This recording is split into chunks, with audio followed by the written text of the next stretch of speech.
Yeah. So we came into the office yesterday morning and we couldn't connect to the server. And then we got on the server. We saw that all the files were encrypted. There was a message saying that we have to pay them to get the data back. Yeah, that's not at all ransomware. That's the definition. Help me with HIPAA.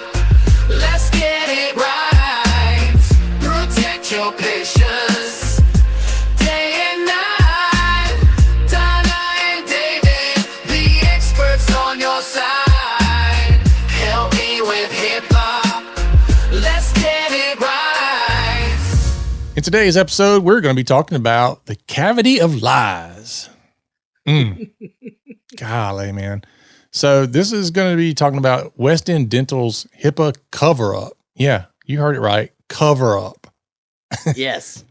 Like, how often do you see a cover-up? An extensive cover-up. Yeah. Like, this is going to be a crazy one. So buckle up, Buttercup. Anyway. Before we dive into that, though, we do want to talk about the Product Safe Bootcamp that's coming up. So May 13th through 16th, we're going to have the Product Safe Bootcamp at Evergreen Resort Conference Center in Stone Mountain Park in Stone Mountain, Georgia. Yay. Yeah. You did read that pretty well. I did. And this, we are extending the bootcamp this year. First time we've extended it in a while. In a while. 4 days. Yeah. Because we keep every 3 years. I was like, oh, we got to get back and extend it some more. But we just have so much information to cover in these. And for those of you who've been longtime listeners, you know, this used to be called the HIPAA Bootcamp, and it's just blossomed way beyond HIPAA. And so we've had to add more time to it. Well, and HIPAA's blossoming is, if you listen to last week's episode. Mm-hmm.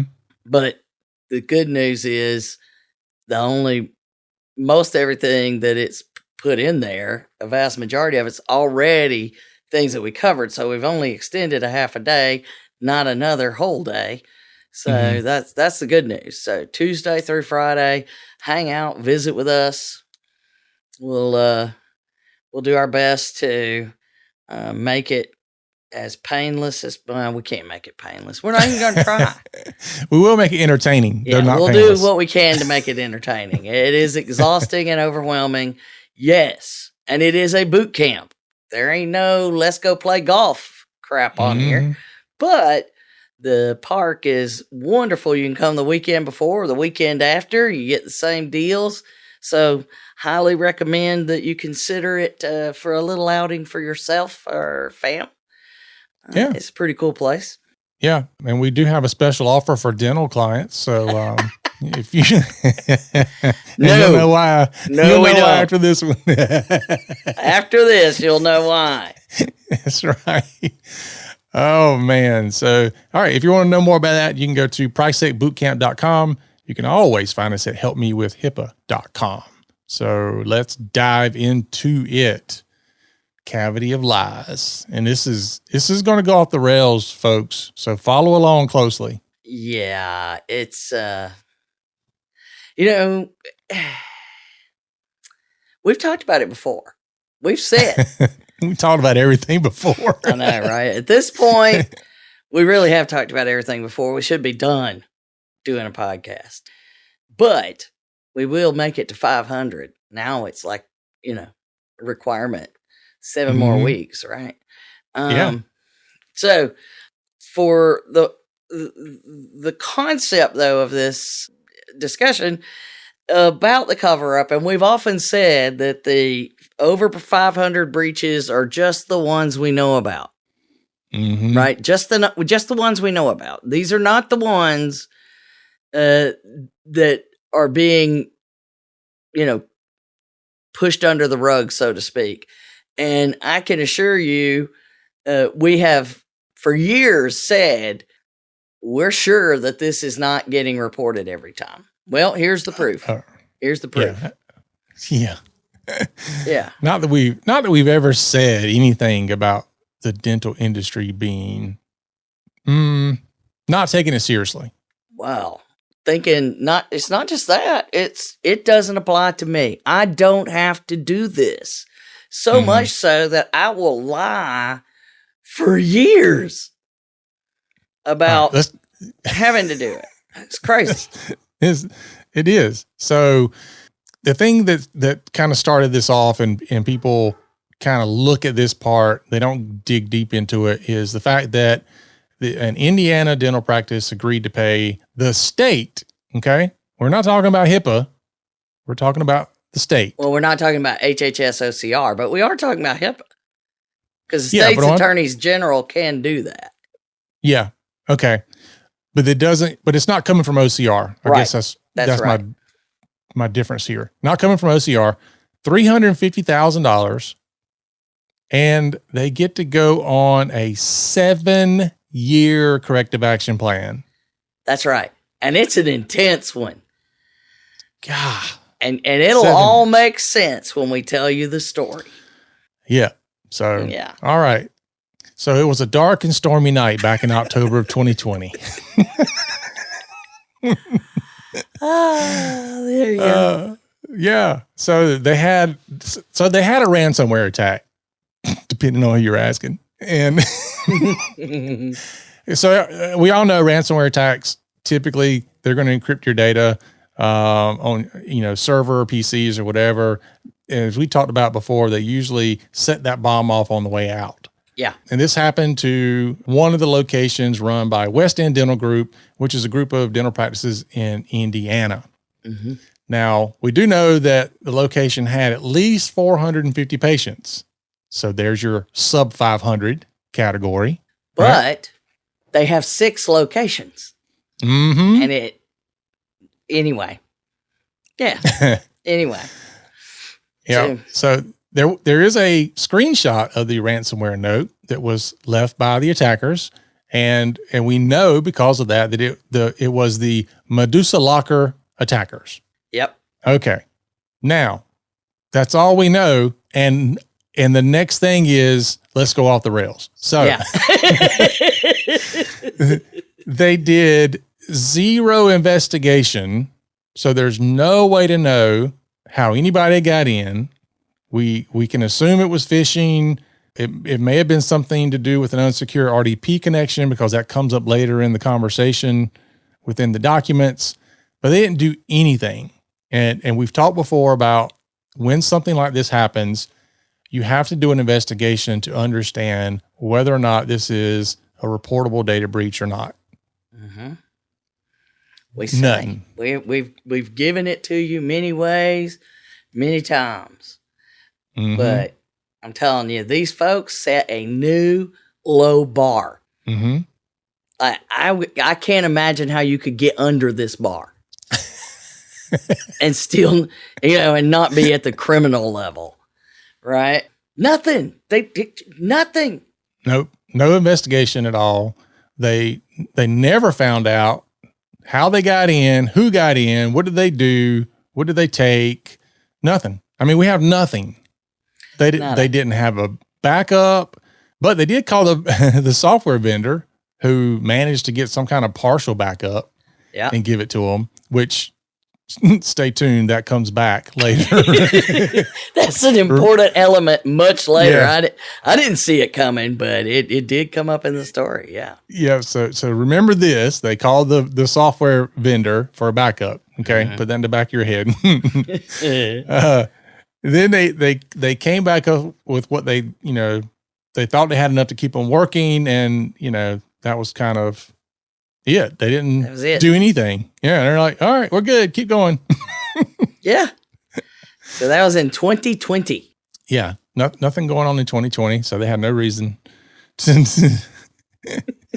But yeah, the funny part though, and we'll get to this in a second, but the funny part is how they got caught. Yeah. Yeah.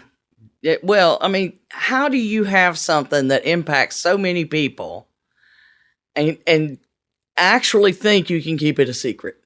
Yeah. I mean, the thing about it is you can claim, well, I didn't know I needed to do X, Y, Z. Like I didn't know I needed to tell OCR or the state, or you can say all that, but then why do you go to such lengths to hide it? Yeah. You know it's wrong. That's why you're trying to hide it. Yeah.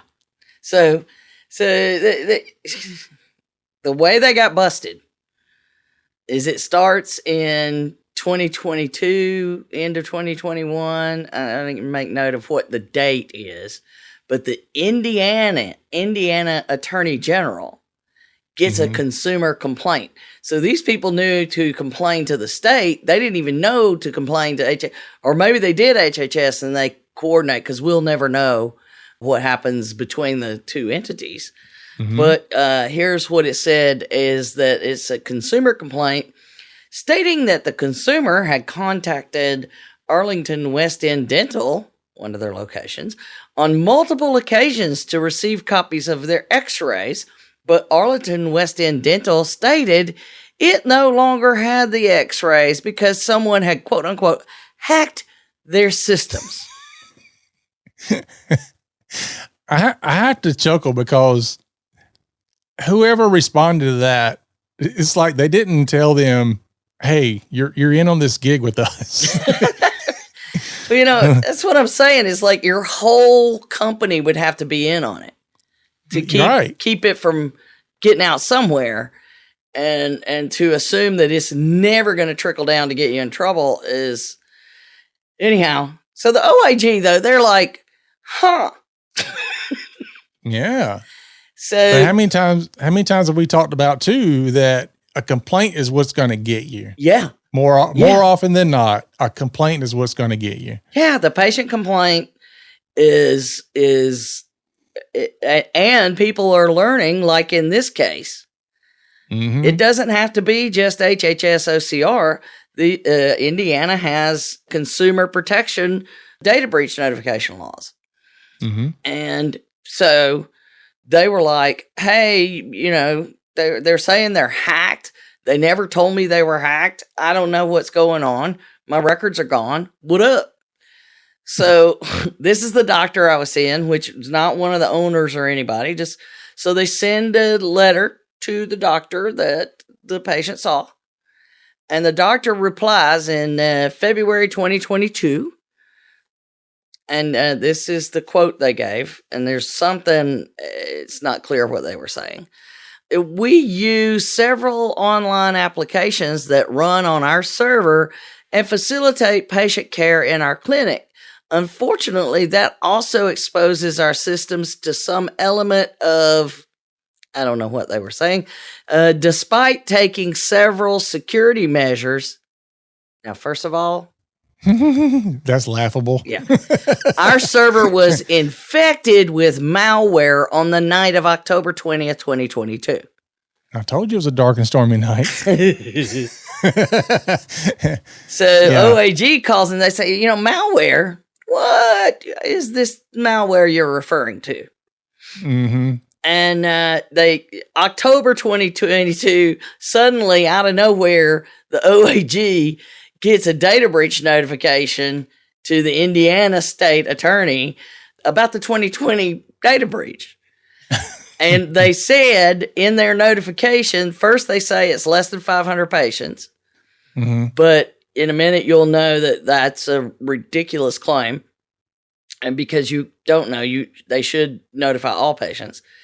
Less than 500 were involved, but no patients were notified, just the OIG, because in their notice, they said it was not a data breach, just a loss of data. Confidentiality, integrity, availability. Just saying, all of them matter. Yeah. Like you already don't know what the definition of a breach is. Right. Yeah. So could have happened. Yeah. Anyway.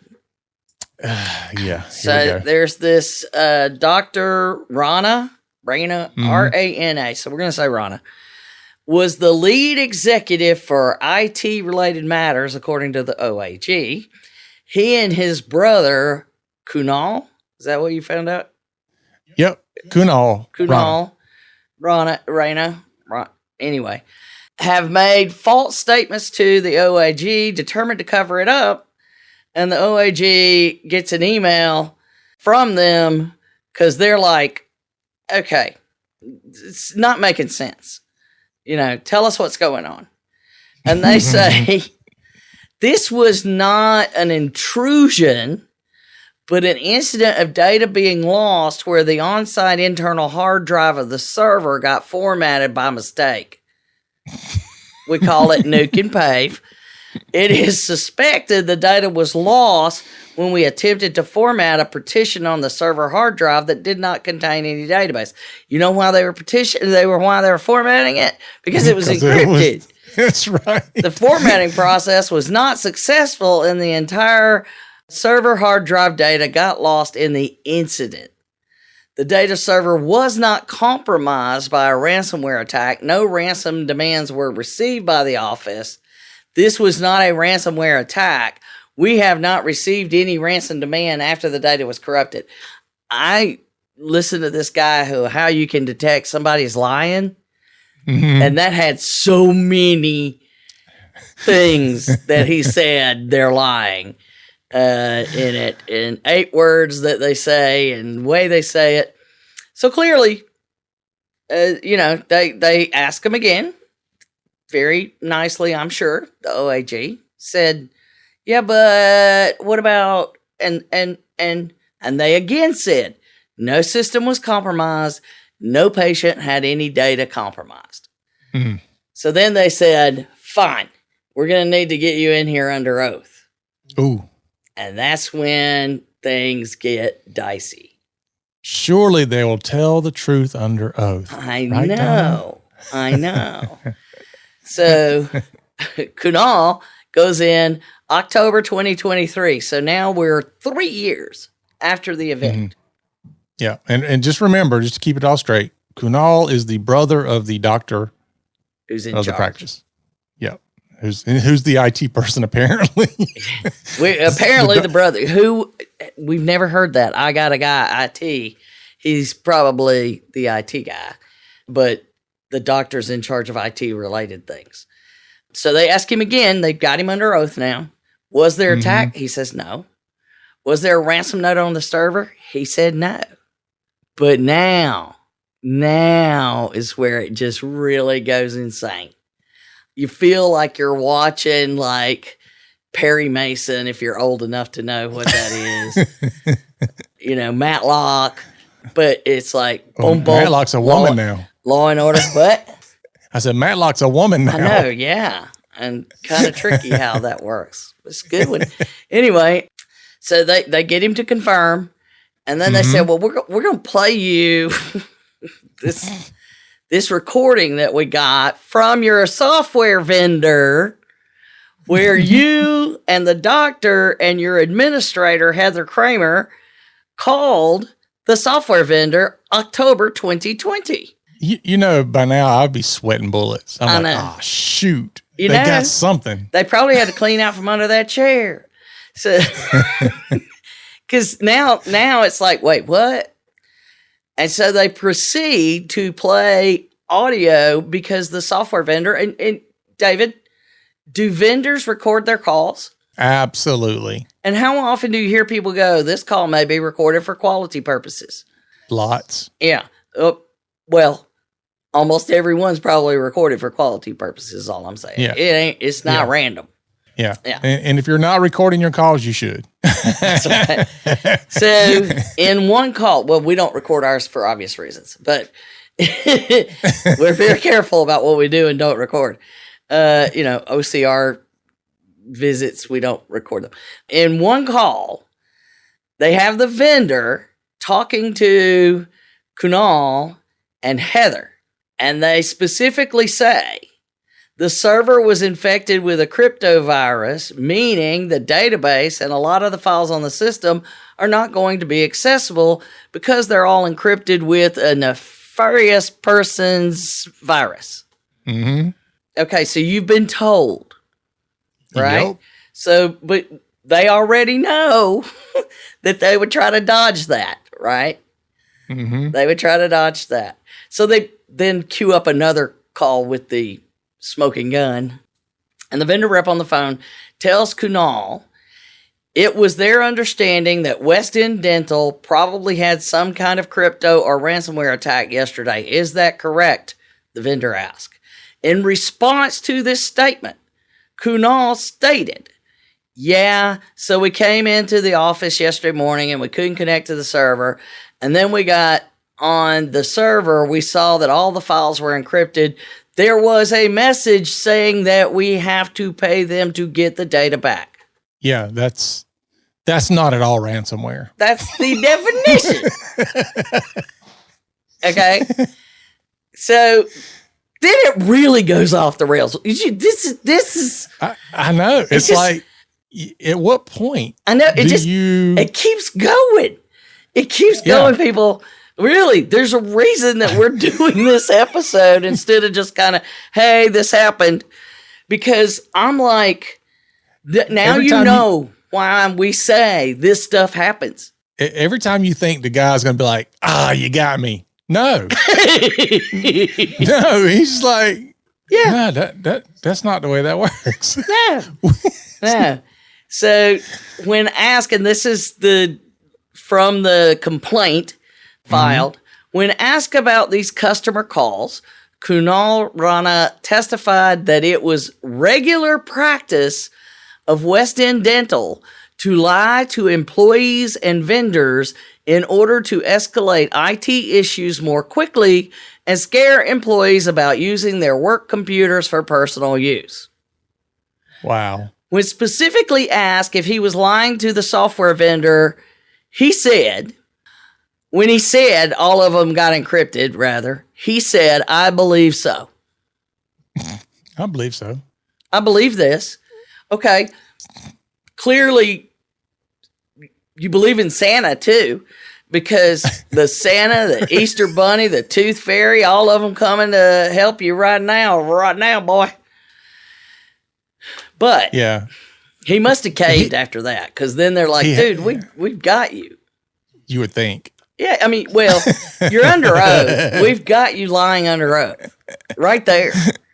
You know that's just not good. You know, yeah, that's but still, just oh my god. But that's the brother, the IT guy. He just caved after that, because then he gave him the photograph of the ransom note. Right, in December. Oh, look what I found. I just happened to find this picture. And they had to keep after it. And finally, after multiple conversations, even under oath, the doctor admitted a ransomware attack in January 2024. Wow. Over 3 years after the attack, and over a year after the investigation started. Just, I mean, double down, triple down, quadruple down. But here's the thing, like, when is it not okay to lie? Like, is it not okay for you to lie to me as a patient that I need some kind of procedure? Mm-hmm. Because apparently you have zero problems doing it. Right. Are you lying to insurance? Are you lying to the medical board? Did you really get a degree? Ooh. I have so many questions. I know. It's just, okay, let's keep going, because we're gonna cover all the failures, and it's gonna be like mind blowing. Yes, because at that point the gloves come off, and they started looking everywhere. They started going through the entire practice, all of the way that they are behaving that has to do with patient data, right? Mm-hmm. On multiple occasions in their social media pages, they found where the group had posted public replies about patient reviews. How many times do you have to tell dental they can't? We've had that over and over and over. OCR just did one not to. I mean, come on. But they even gave screenshots, which they do, by the way, have the photograph of the ransom note is in the legal complaint, along with a couple of where they replied in social media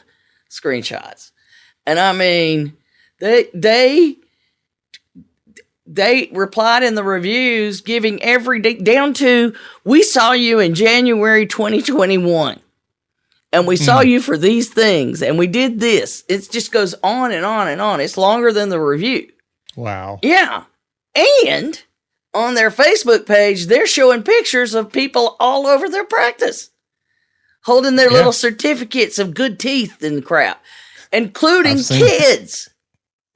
I've seen other people do that. And you're not allowed to do this, and specifically don't put kids, you know? Mm-hmm. And no signed nothing.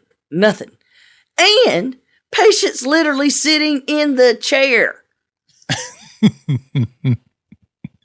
No, nothing. They had nothing.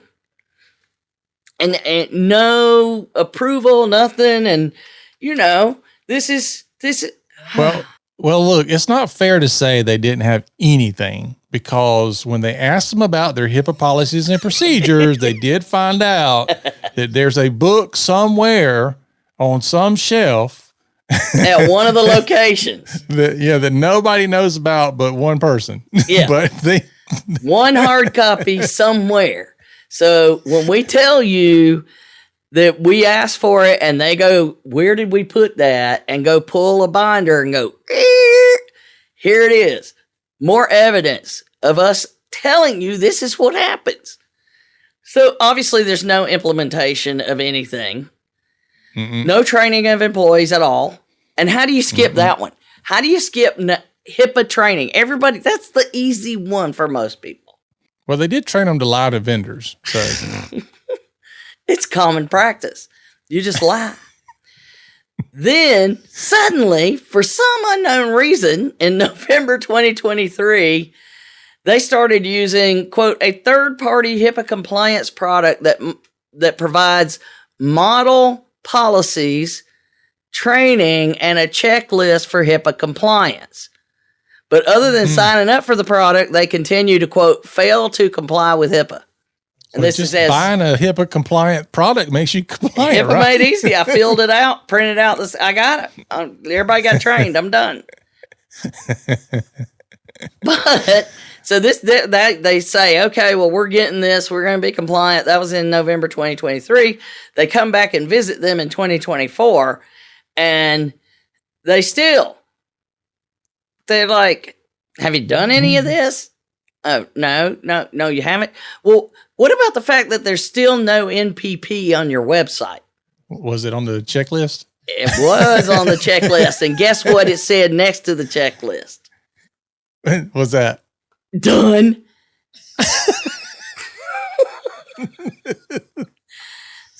They just printed everything out, checked all the boxes. That's what you call lying to yourself. It's like absolutely being defiant to the bitter end. So they checked all of the boxes, printed everything out, and everything from the third-party tool, gave it to the OAG. The OAG starts looking around, and then all you have to do is go to the website and see that the NPP is not there, but they checked it. In December, when this was December 2024, just a few weeks ago, still not there on the website. Wow. So, of course, if those things are bad, you can imagine if we haven't done even basic HIPAA training, we don't even have a version of an NPP on the website. Even after we got the free one from the compliance tool, that, as they said, they have never performed a risk assessment that complies with HIPAA. Any quote-unquote risk assessments performed have not accurately reflected the actual policies, practices, or systems. Well, you know that that compliance tool they signed up for has one where you do tell it a few things and answer some questions. So, it just keeps on going. They found that they were using free Gmail accounts for business, including sending a PHI.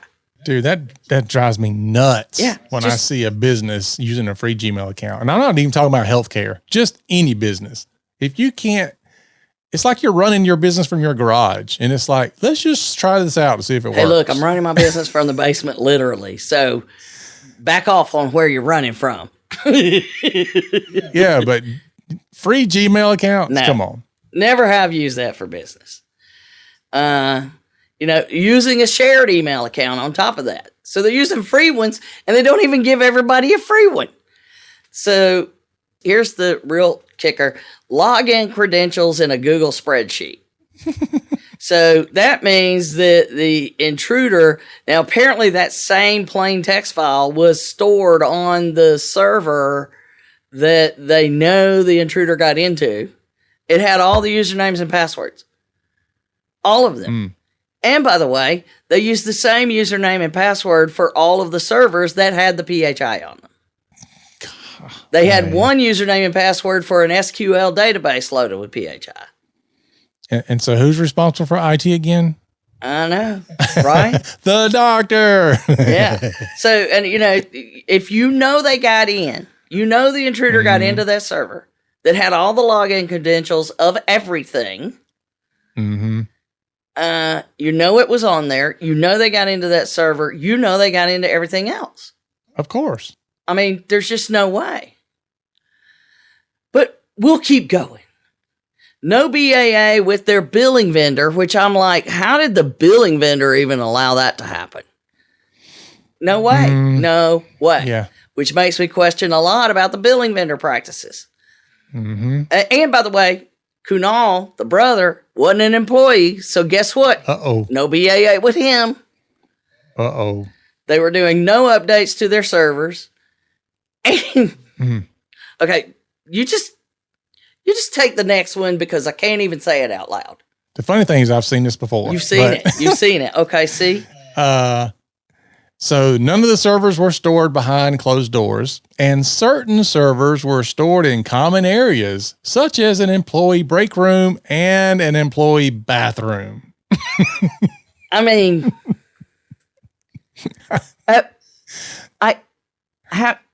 Yeah. Just, I have seen it before.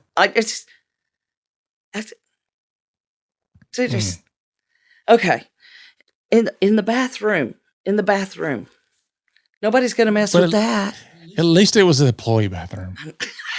No, right? Good point. But as you can, as we said, you can imagine what kind of stuff was on that server, right? All right. No monitoring of the network traffic. That's clear. No logging or monitoring of access to any of the databases. So they have no idea if there were some, sus. Ooh, that looks suspect. Let me go over there. None of that. They never even tried to figure out, where did the attacker really go? Nothing. Even after all this. Nope. They never even checked to see if they were still in the system somehow. They probably never even changed their passwords to all this stuff. Probably. No notifications, not to the patient, not to the state, not to HHS, nowhere. Just nothing. And it's a huge list. There is so much more. I'm not even close to done. But they go through and lay it all out. Because at this point, it's like, we got to bring the hammer down. And so OAG makes it clear how bad it is when they start looking at HIPAA. Because first they were making it about the consumer protections under Indiana. But then it became about HIPAA. And they said every security failure identified in paragraph 144, which goes on for pages, is a separate continuing violation of the HIPAA security rule that began before the data breach. So, I mean, that's how they got to $350,000 in a 7-year corrective action plan. But that corrective action plan is absolutely terrifying. I would hate to be the administrator of that corrective action plan dealing with these people. Well, clearly they're not going to do it. They're just going to print some stuff out and send it in. Who's going to make them do it? They didn't do any of this. They just keep lying. But I mean, what they did is they put it in here that, every single step. It starts with what you would expect. You're going to comply with the privacy rule, the security rule, and implement all the administrative, physical, technical safeguards. You're going to comply with the state rules with the collection, maintenance, and safeguarding of PI, PHI, and EPHI.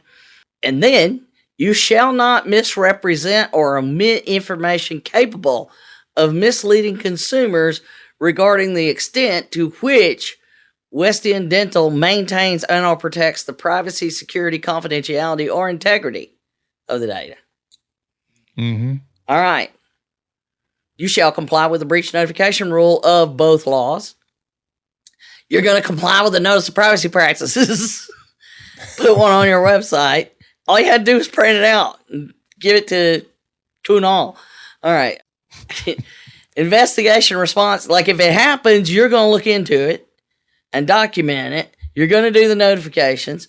You're going to have an incident response plan that you will revise and update as necessary, including adapt to any changes. Such a plan shall, at a minimum, identify and describe the following phrases: preparation, detection and analysis, containment, law enforcement notification and coordination, eradication, recovery, consumer and regulator notification as applicable, and post-incident analysis and remediation. I don't know about you, but I expect that all they're going to do is put a definition down and say, check. Yeah. At once a year, minimum once a year, they're going to do a tabletop exercise. Mm. And, you got the 60 days, the 30 days, the website notice. Then it gets into the information security program. You're going to implement, maintain, regularly review, and revise with a comprehensive security program. Yada, yada, yada. It just keeps going. And then you're going to do the HIPAA risk management one. And you're going to do third-party oversight. And you're going to do you're going to give the security officer, the information security program, and corresponding staff will receive the resources and support reasonably necessary to ensure that it functions as required. But it goes on and on into that level of detail, which shouldn't be required, but clearly it is. Mm-hmm. You're going to use proper email. You're going to stop putting stuff out there for patients. Oh, you're going to do network segmentation. So they've moved into the new rules. Network segmentation, penetration testing, access controls, on and on and on and on and on. It is the longest corrective action plan list with the most detail I have ever seen. Mm. Well, I can't say they didn't deserve it. No. And you have to have a third-party HIPAA assessor have at least 5 years of experience evaluating HIPAA compliance. So don't be telling me all of a sudden Kunal is an expert. They're going to call you, Donna. No. Well, you're welcome to, but let me tell you, the price is going to be a big one. It's going to be $350,000. It's going to be about that. But you're going to have a separate third-party assessment for 7 years of your information security program. Mm-mm. On and on and on and on and on. And yeah, they'll reopen in 6 months under a different name. I know, you got to wonder what they're doing. And then they have a payment plan. They apparently could not stroke a check. Yeah. And so it's like, on this day, you're going to pay $100,000. On this day, you're going to pay $41,666.67. Oh, yeah. Yeah. It's split across all of those 7 installments. Mm. Yes. Man. And it even says, for purposes of IRS Form 1098-F, all payments shall be reported in Box 2 as amount to be paid for violation or potential violation. Huh. Wow. Don't even try to lie to the IRS, because as much as you're lying to us, you better lie to them. Mm-hmm. You'll be lying. But anyway, it's not pretty, as we know. So. Mm-mm. Yeah, this is a masterclass in brand damage, because, golly. I can't. I can't. Yeah. I don't see how anybody could possibly even go to them anymore. I wouldn't. No. Mm-mm. I don't even know how. But they they just kept digging the hole deeper. Mm-hmm. Yeah. No integrity at all. None. Crazy. Yep. All right. Well, there you have it, folks. That's our show for today. Now you know how to do a cover up. If you're interested, just follow this game plan we just laid out for you. Yeah, it'll probably work about as well for you too. That's right. That's right. There's our cavity of lies. Yuck, yuck, yuck, yuck, yuck. God. Yeah, don't do that. No. I mean, just fess up. Yeah, we told you. Oh, man. Yeah. All right. Be sure to share this out. I'm sure you know at least one dentist that would get a good kick out of hearing this. Mm-hmm. So I know a dental management company I might send this to. see if they'll share it out. There you go. I mean, honestly, they got to get the word out, and something's got to get this industry's attention because nothing's worked so far. No, I mean, just outright ridicule of the people failing, I guess. Because we already been through one of these similar things not too long ago that was dental. So this is, I've never seen anything this egregious. Nope. All right, folks, we'll catch you again next week. And remember, for Donna and myself, HIPAA's not about compliance. It's about patient care. You've been listening to the Help Me with HIPAA podcast, hosted by Donna Grindle and David Sims. The show created to help you with HIPAA. For more information or to ask us a question, visit our website at helpmewithhipaa.com. Neither Donna Grindle or David Sims are attorneys, and they do not offer binding legal advice concerning regulatory compliance. The information in this podcast should not be relied upon or construed as legal advice in any way. Consult your attorney for legal advice concerning compliance with HIPAA regulations.